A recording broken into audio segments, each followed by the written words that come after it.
que devem ser dissolvidas. O espírito que anima um corpo é um só, porém, as naturezas são muitas no que se refere às paixões inferiores. O que faz os homens se desviarem da verdade é a ignorância de interpretações, que a evidência lhes fornece. As duas almas que o homem parece ter, são os corpos espirituais, se assim os podemos chamar. Quando encarnado, o espírito usa vários corpos, para sua sustentação e de suas qualidades, quais sejam, corpo de desejo, corpo mental, perispírito, e outros. Eles são tantos que fogem à percepção dos que ainda não alcançaram a verdadeira paz de consciência, mas o espírito é somente um, na direção de todos os outros instrumentos.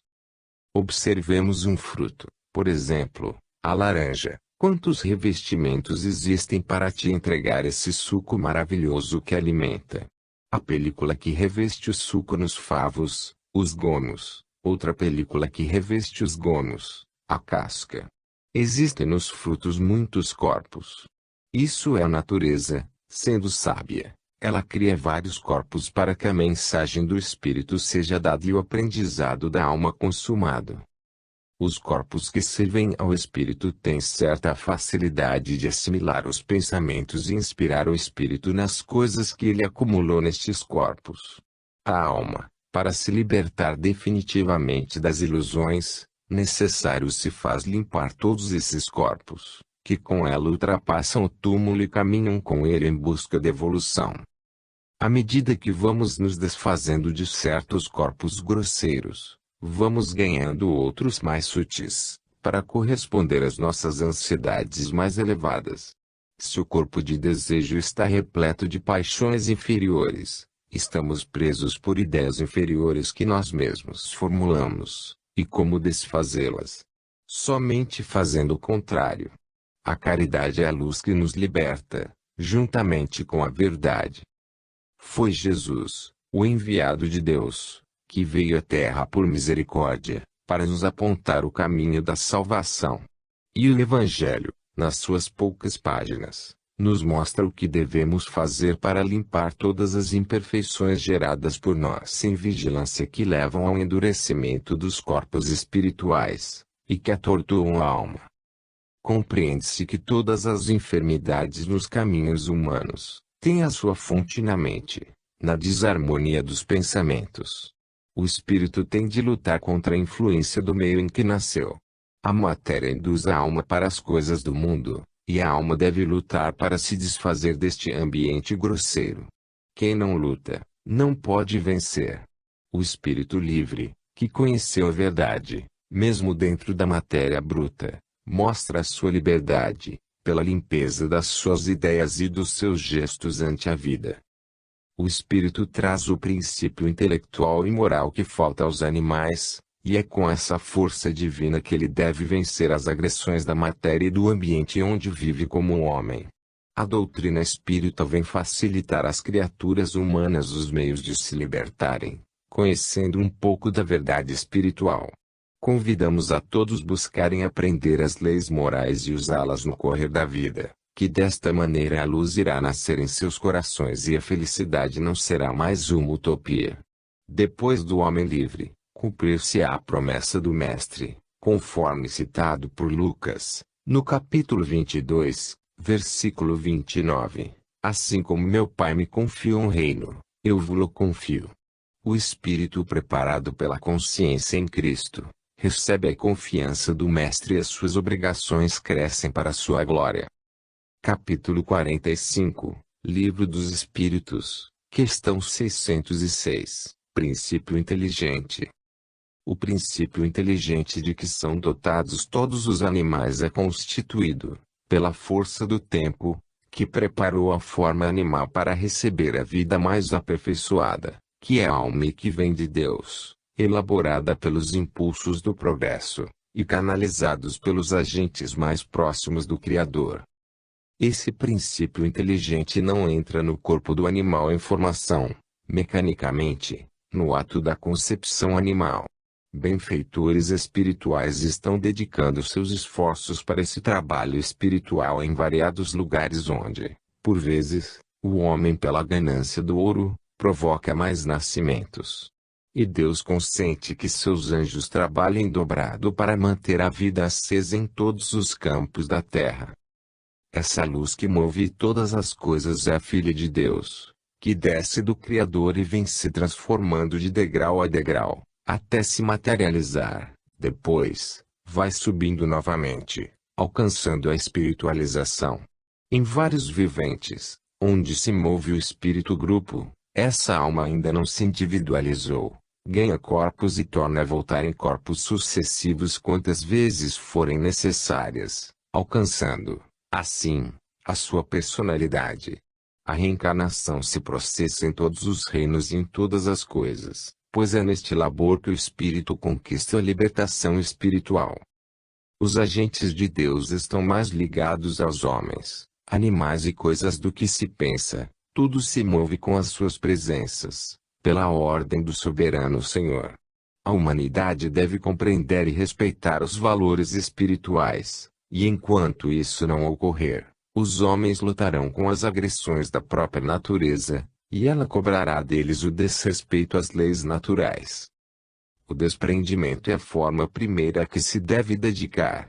Todo usurário acaba preso pelos seus pertences, sem desfrutar do que pensa ser útil à sua vida. Assim é o que entesoura para si mesmo e não é rico para com Deus. Lucas 12:21. Os homens já despertos para as coisas espirituais devem tesourar os valores de vida eterna e serem ricos de moral, cultivando as virtudes todos os dias. Elas são sementes divinas, donde se entende que os seus frutos são alegria, amor e felicidade. Tudo na vida se encadeia para a frente, começando em processo de agrupamento como uma massa divina. Depois os elos vão se individualizando e tomando personalidade, buscando a razão, a inteligência surge e a liberdade cresce. Todos têm o mesmo direito de, algum dia, alcançar a luz própria. O animal não foi feito para ser sempre animal. O princípio inteligente que o anima, no amanhã partirá para o reino humano, depois para o angélico e assim sucessivamente, até a plenitude da própria vida, onde o amor se faz dominar, e o coração se transforma em sol que alimenta a si mesmo, em todas as circunstâncias. Mas, mesmo assim, o comando central é de Deus, em toda a extensão do ninho cósmico. A verdade é relativa para todos os seres, ela é revelada de acordo com a elevação das criaturas. Os homens que estagiam na Terra são ainda crianças, em se referindo aos mundos venturosos. O princípio inteligente dos animais, por quantas vezes deixarem os corpos, passam por elaborações diferentes no mundo espiritual, para irem tomando posição cada vez mais enriquecida, de forma a ganhar qualidades ou despertar valores, até se apresentar nas primeiras reencarnações como ser humano. E daí, começa a vivenciar as suas vidas múltiplas, conquistando novos valores. Capítulo 46, Livro dos Espíritos, questão 607, Infância da Vida. O espírito, quando se humaniza, não fica necessariamente no mundo onde começou a dar seus primeiros passos no reino vegetal e animal. Os mundos que circulam no universo são casas do mesmo Deus, capazes de abrigar multidões de seres que correspondem às suas necessidades espirituais. Troca-se de casas planetárias, como se troca de escolas, quando preciso. Entretanto, muitos ficam onde começaram a despertar. Nada na vida é estático. As leis têm aberturas diversas para mostrar aos homens estudiosos a grandeza de Deus. Os homens, na sua primeira infância, são como crianças ou talvez piores que muitas dessas, que já carregam bagagem de outras vidas. Deus não tem pressa, mas não para de operar. Assim deves fazer igualmente, deixar, por onde passares, o traço das coisas boas que já aprendeste. O animal que rasteja no chão com o perpassar dos milênios, ouvirá dentro de si, quando já preparado, as palavras anotadas por Lucas, no capítulo 11, versículo 10. Pois todo o que pede, recebe, o que busca, encontra e a quem bate abrir-se-á. A extensão do tempo a que se submete ao pedido de melhoria, os seus movimentos, a busca no silêncio, e as lutas que tem no seu reino, são as batidas nas portas do progresso, para achar a sua melhoria, que vem na mudança de reinos. Na humanização do animal, ele vai tendo o princípio de consciência do seu futuro.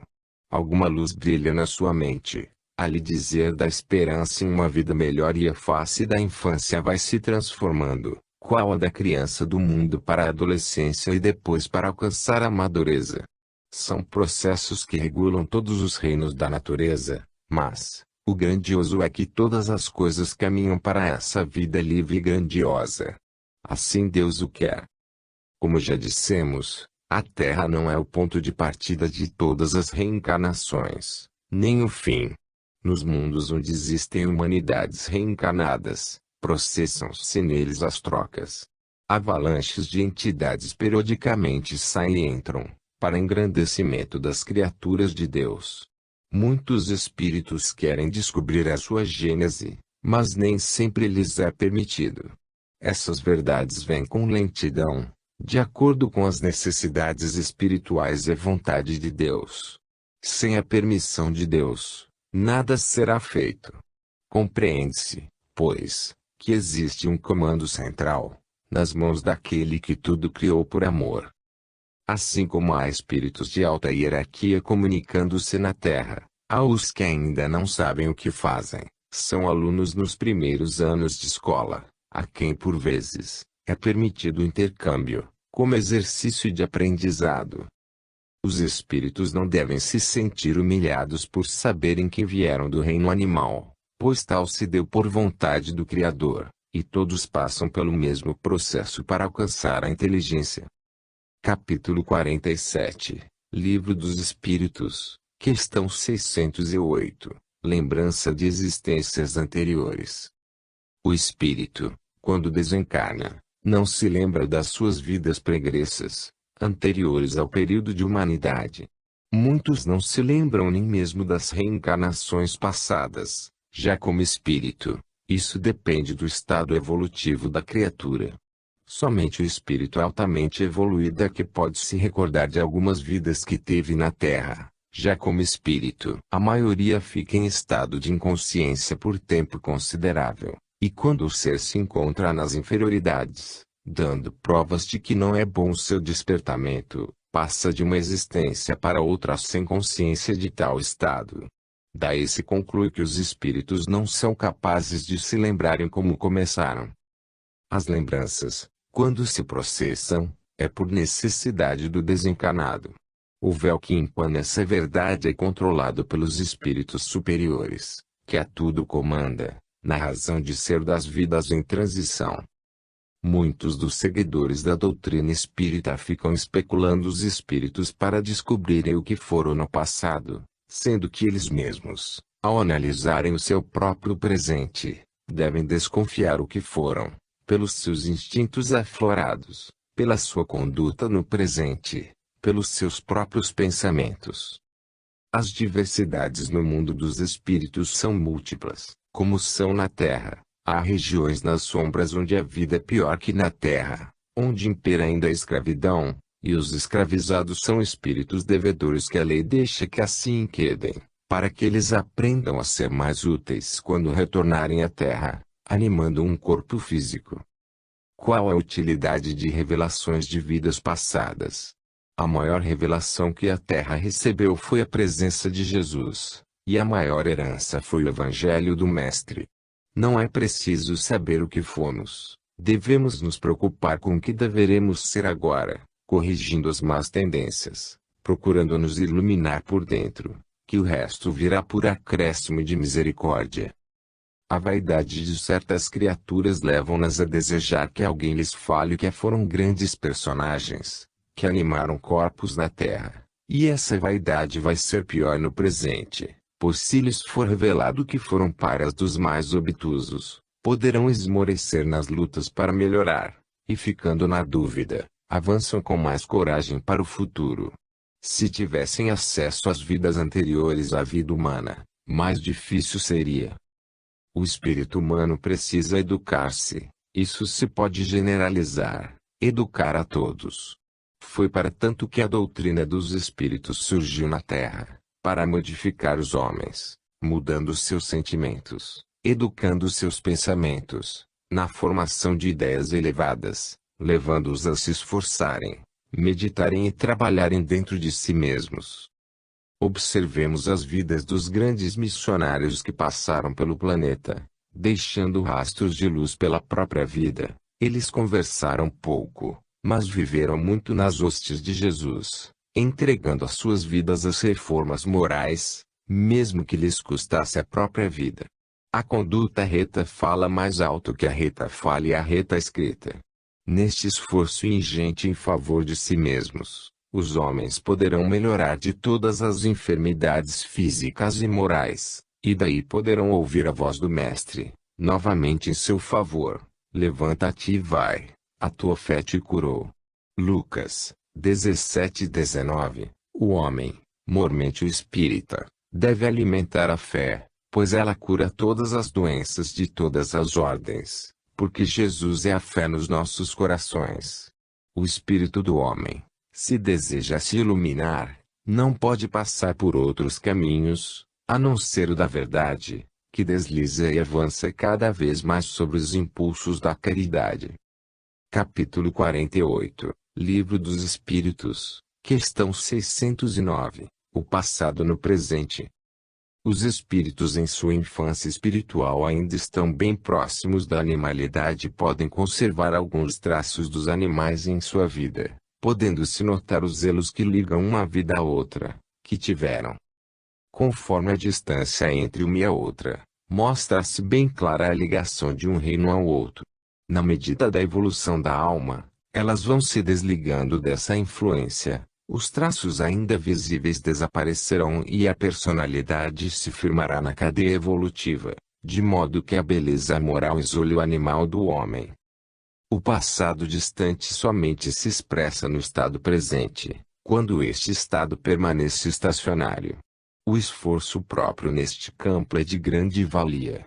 Nós mesmos, no mundo espiritual, devemos batalhar em todos os momentos para sairmos da animalidade e quebrar os elos que ainda nos prendem às trevas onde as paixões dominam, a maledicência impera e o egoísmo inspira a usura.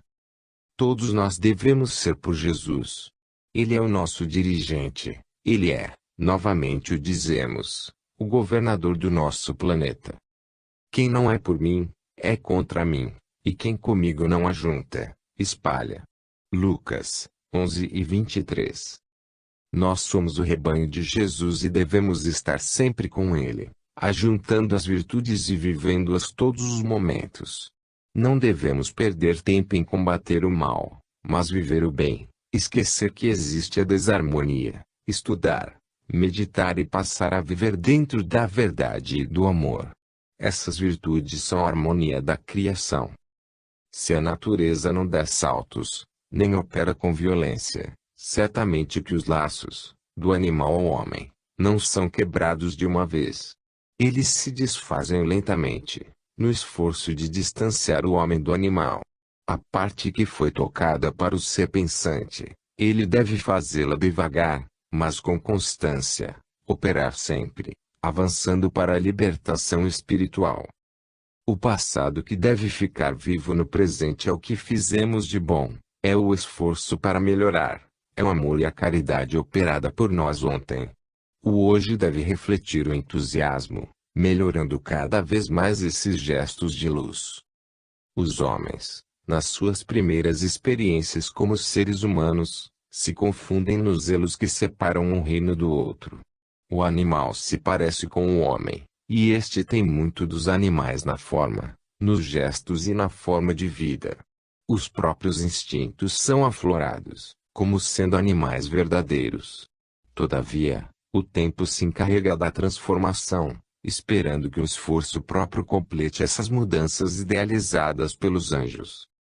Os primeiros progressos dos homens são muito lentos.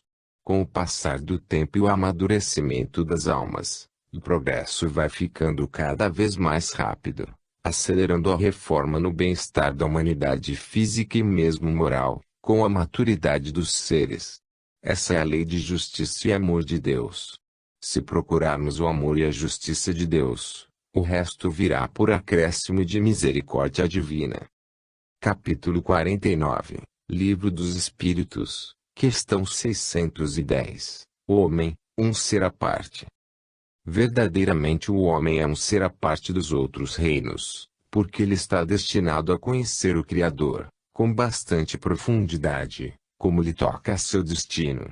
Além de compreender o soberano Senhor, ele procura entender suas leis e respeitá-las. Será, assim, de grande valia para sua paz interna, para sua vida consciente, reconhecer de onde veio e para onde vai. Existem, como sempre falamos, muitos segredos a serem desvendados. Ainda não foram porque a verdade é relativa ao grau evolutivo da humanidade. O regulador da verdade é o tempo, a maturidade da alma.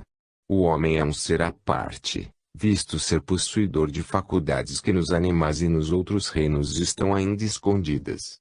Jesus falou muita coisa, por vezes em parábolas, que somente seriam reveladas aos seus discípulos. O tempo tanto esconde, como revela tantas outras parábolas que a natureza tem para dizer. A doutrina dos espíritos é também reveladora, e está entregue a ela dizer muita coisa que Jesus, naquela época, não poderia falar. Por isso é que dizemos que se deve ler e meditar nas obras espíritas, tirando o que se pode entender. Se alguém tem ouvidos para ouvir, ouça. Marcos 7,16. Os ouvidos a que se referir o mestre são os ouvidos do entendimento, que estão bem desenvolvidos na época em que estamos escrevendo. As coisas dos céus penetram nos homens na terra por sintonia de vida. Modifica a tua vida que as revelações irão chegando por lei ao teu coração. O homem, podemos dizer e repetir, é um ser à parte, porque somente ele tem entendimento e razão para deduzir a fala do mestre e esforçar-se para vivê-la. É nesse viver que vão chegando devagarinho os princípios da felicidade no ambiente da consciência. Fazemos parte de um todo, no entanto, esse todo se divide em dimensões variadas, na sequência de vidas inúmeras, mostrando assim o quanto Deus é bom, justo e amoroso, dando a tudo as mesmas bênçãos.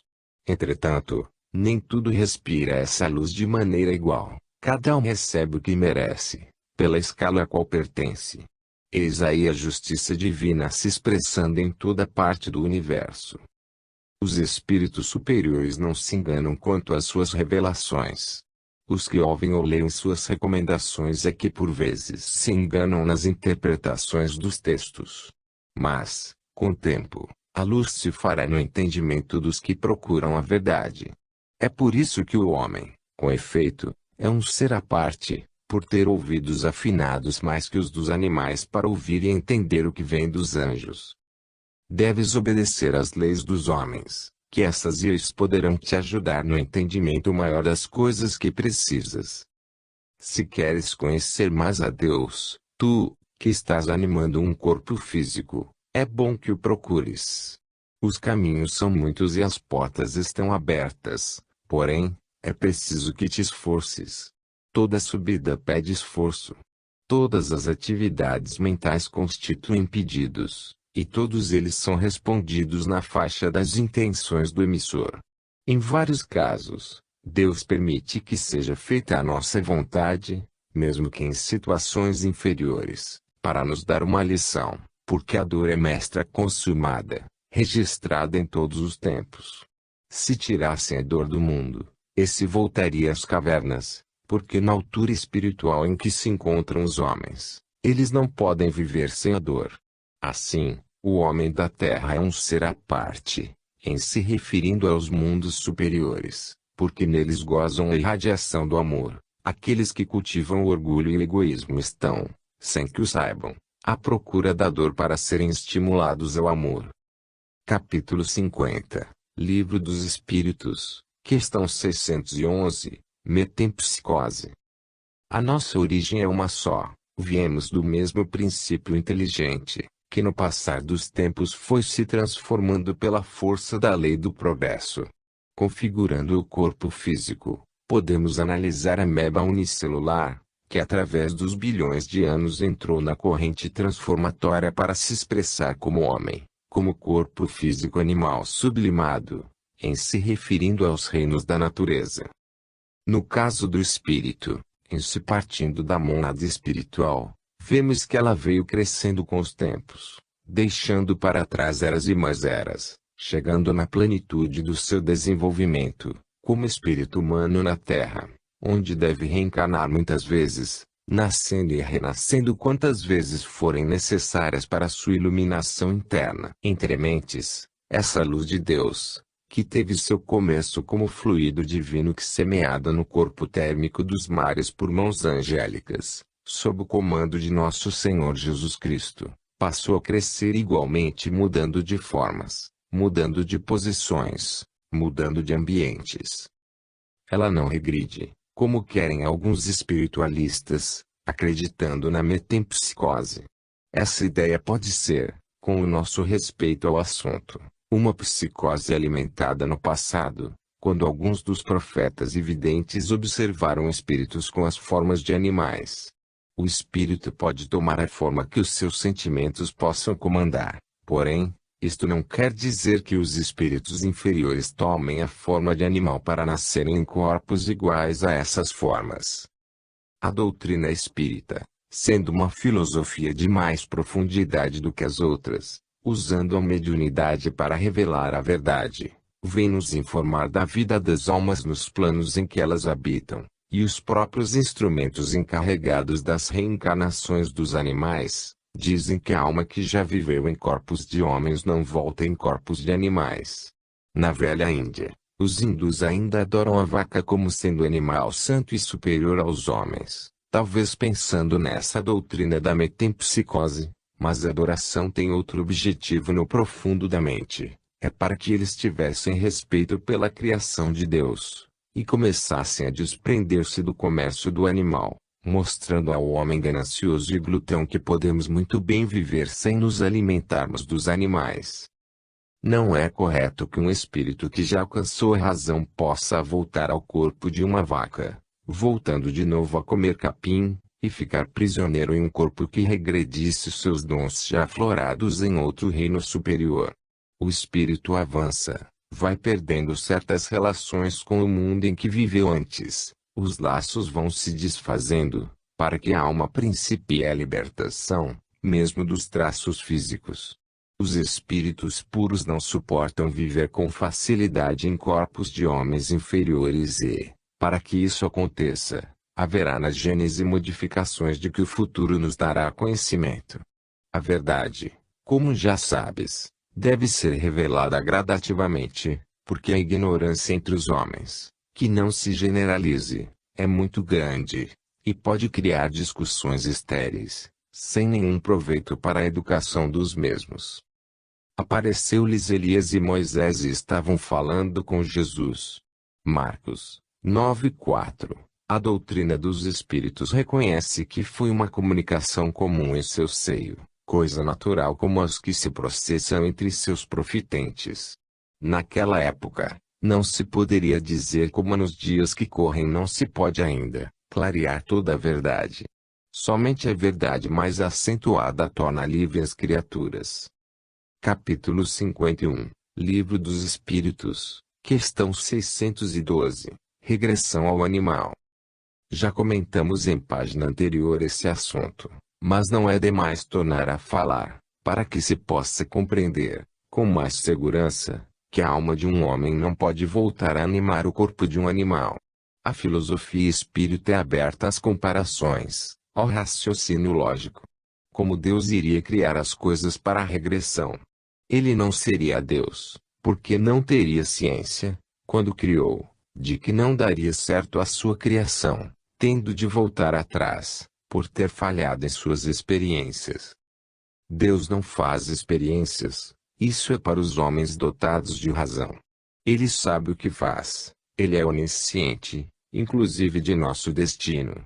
Ele vive no ontem, no amanhã e no futuro longínquo, como se tudo estivesse no presente. Ele vive no eterno, porque ele é a eternidade. Já devemos ir estudando esse viver no eterno, para principiarmos a fazer o mesmo. Se somos seus semelhantes, seus filhos, haveremos de copiar seus feitos para vivermos em paz, a paz de consciência. Na ordem das reencarnações, dentro dos corpos humanos, é que a matéria pode regredir para melhores lições. A alma, como um ser, pode ser em uma reencarnação um grande político aos olhos dos seus semelhantes, e voltar conforme suas dívidas, como um ser sem nenhuma expressão, até em corpo deformado, para aprender a verdade no silêncio e no sofrer. Mas, tomar um corpo que está servindo aos animais na retaguarda, isso nunca, nem as plantas poderão voltar animando minerais. A vida é crescimento, a vida é luz, que tem como destino a luz maior. A metempsicose talvez tenha servido para uma geração, como forma de medo para as criaturas, um entrave para os caminhos da perdição, como no caso de Sodoma e Gomorra, e de outras cidades que foram destruídas pelas paixões ali incentivadas, como hoje se comenta em alguns meios que a guerra atômica destrói até a alma, pela radiação que as bombas produzem. Isso cria certo pavor nos profissionais das guerras fratricidas. Existe, sim, a reencarnação, mas não regredindo. Ela se processa no mesmo reino. O espírito, tomando corpos semelhantes aos que teve, para sua evolução espiritual, e cada vez mais se iluminando, mesmo que não mostre essa iluminação, a está processando por dentro, e ninguém tira essa glória de sua vida. Ela é sua, por tê-la conquistado sob as bênçãos do Criador. O espírita, principalmente, deve aprender a adquirir a força do desprendimento. Desprender-se das coisas materiais não é jogar fora o que Deus lhe confiou, é saber fazer uso dos bens transitórios, porque somente os valores morais, o saber, a moral elevada, é que o acompanham pela eternidade. Deus somente consente que se façam as coisas que deem um motivo para aprendizado. O que iria aprender o espírito que já tivesse animado o corpo de um homem, voltando a animar o corpo de um animal irracional? Deus é justo e misericordioso, ele não faz coisas para voltar atrás, e o homem é senhor dos reinos que ele criou, para que os espíritos pudessem passar a aprender todas as coisas. Quando os fariseus se indignaram pelos discípulos estarem trabalhando no sábado, o mestre respondeu desta forma, que Marcos anotou no capítulo 2, versículo 28, de sorte que o Filho do Homem é Senhor também do sábado. Anteriormente ele havia dito que o homem não foi feito por causa do sábado e, sim, o sábado por causa do homem. Escravizar, por causa da própria criação do mesmo homem, é regredir, vivendo situações e leis sem expressão, em se falando do espírito, que já tinha e tem atingido o reino dos homens, dotados de razão. O espírito é luz, e como tal, não poderá tornar as trevas. Fim.